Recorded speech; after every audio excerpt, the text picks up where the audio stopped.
Now, before we examine what happened in that combat, I want you now just to imagine and visualize the situation of the Muslims and how their hearts were trembling. Number one, remember that the enemies were 4,000 from Quraysh. Quraysh only had 300 horses and some 1,500 camels.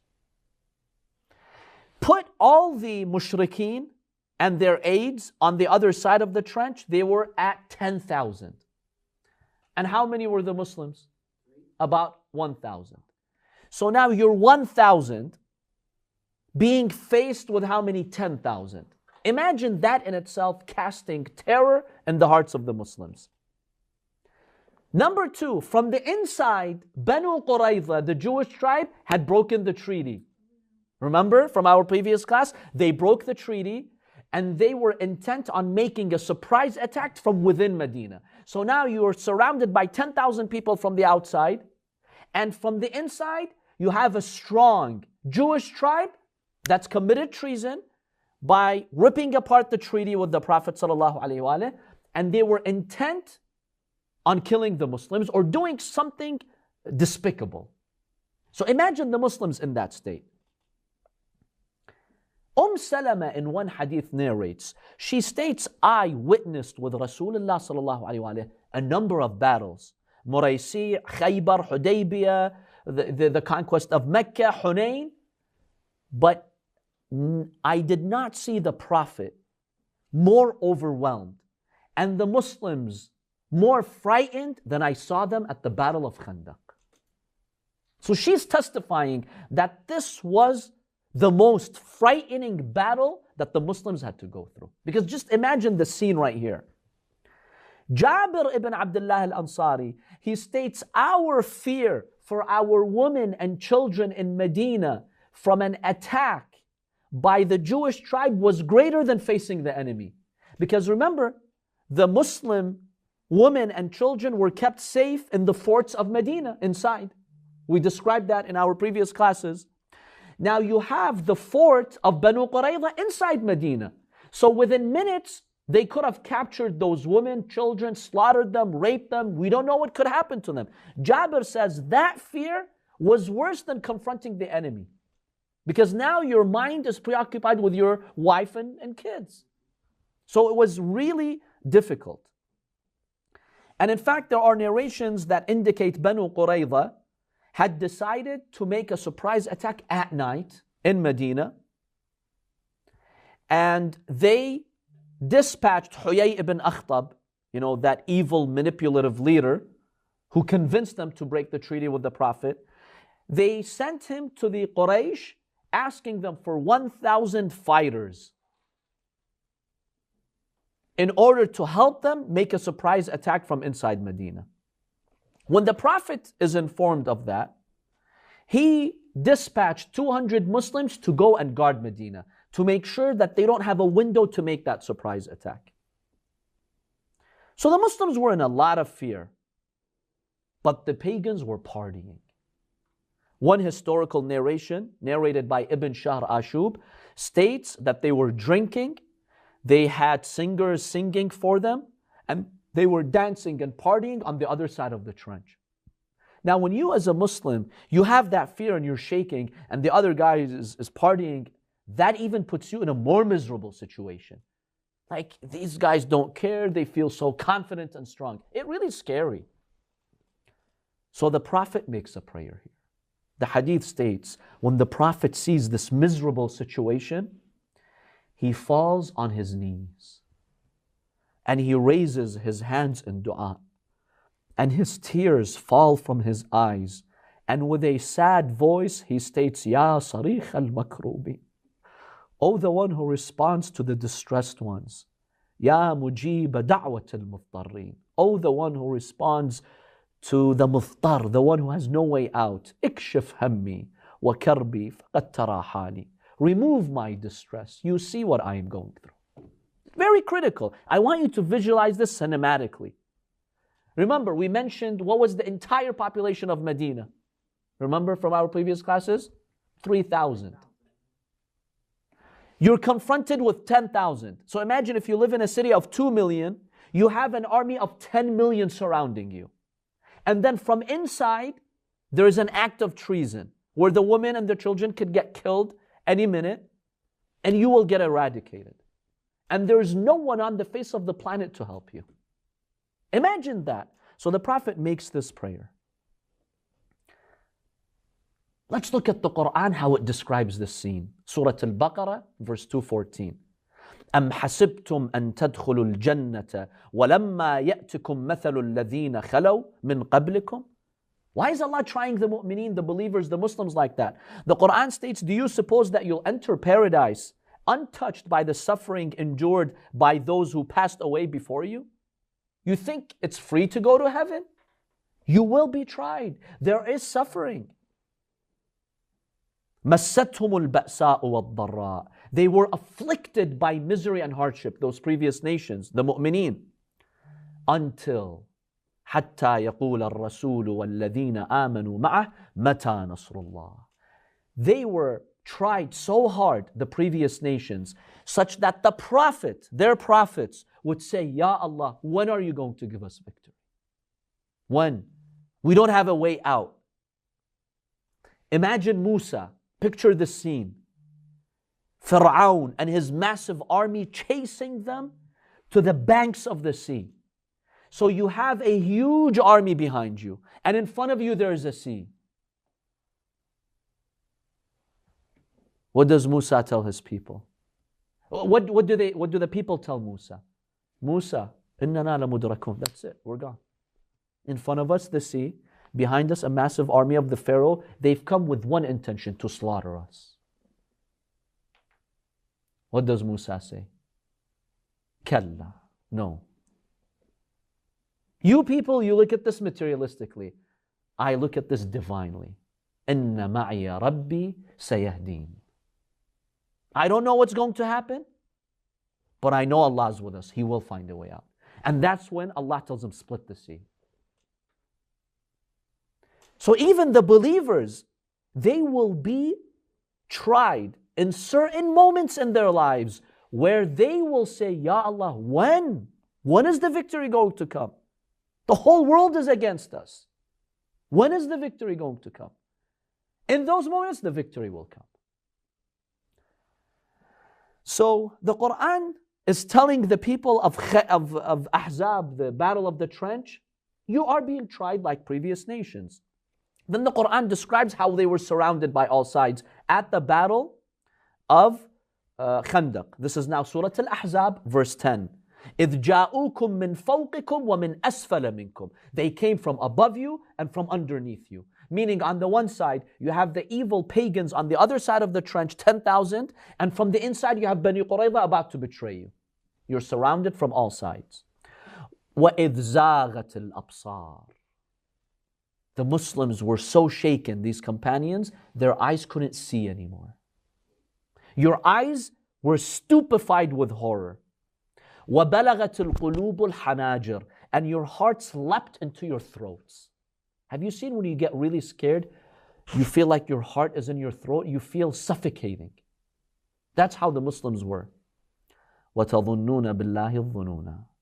The Quran then rebukes them and tells these companions, then you started having doubts and suspicions about God. What does that mean, doubts about God? Why can't God say We're not going to win. All these promises are fake. Yeah, some of the companions thought like that. هُنَالِكَ ابْتُلِيَ الْمُؤْمِنُونَ. The Quran states, it is here that the mu'mineen, not these companions who had doubts, they're not fully mu'mineen. Yeah, they're Muslim, but they're not mu'min. The Quran states when the believers, the true ones, they saw 10,000 people on the other side, Bani Qurayza committing treason. And the companions, these other Muslims, they're having doubts in God and they're suffocating. The mu'mineen who had no doubt in Allah, they're like, this is a tough trial. هُنَالِكَ ابْتُلِيَ الْمُؤْمِنُونَ وَزُلْزِلُوا زِلْزَالًا شَدِيدًا. They're like, how are we going to get out of this one? They were shaken. Even the mu'mineens were shaken. The mu'mineens didn't have doubt. Make that distinction. The mu'mins didn't have these doubts about God. It's these other companions who had those doubts. But when the mu'mins saw this, they're like, oh God, what do we do now? Even these Muslims are trembling with fear. You know, we know God is going to give us victory, but how is this going to happen?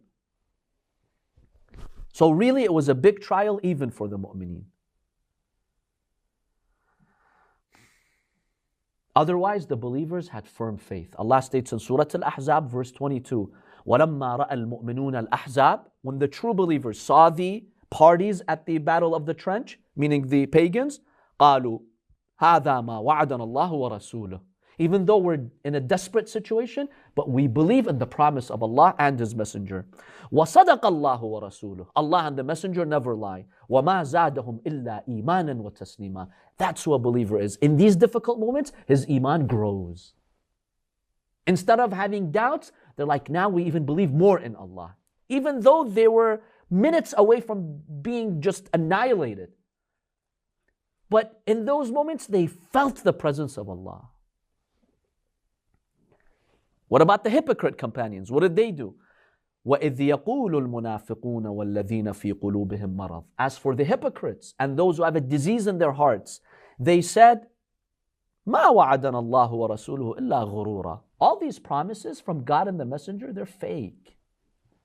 It's all fake.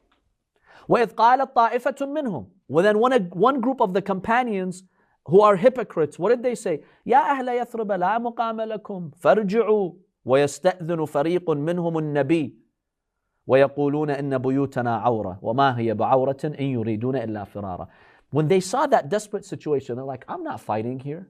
Forget it. This prophet, he's going to lose. I'm not going to sit here and be butchered by these pagans. So they came to the prophet. They told him, Ya Rasulullah, our buyut is awra. You know, we want to protect our homes. We have women and children there. So give us permission to leave. But the Quran says they're liars. They weren't concerned about that.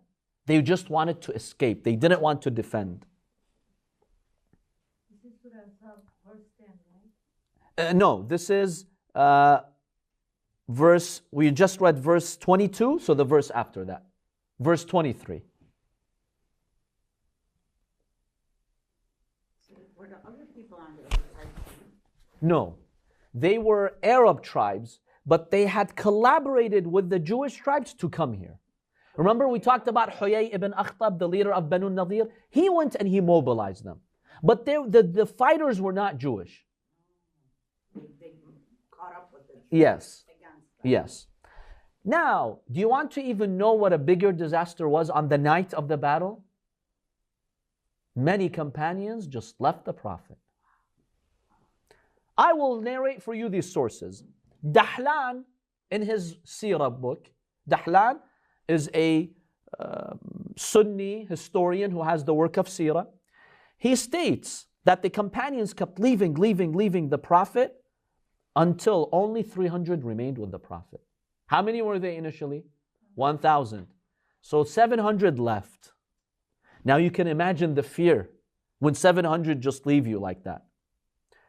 In fact, one hadith from Hudhayfa ibn al-Yaman, the very great companion, he says 12 remained with Rasulullah. The others fled.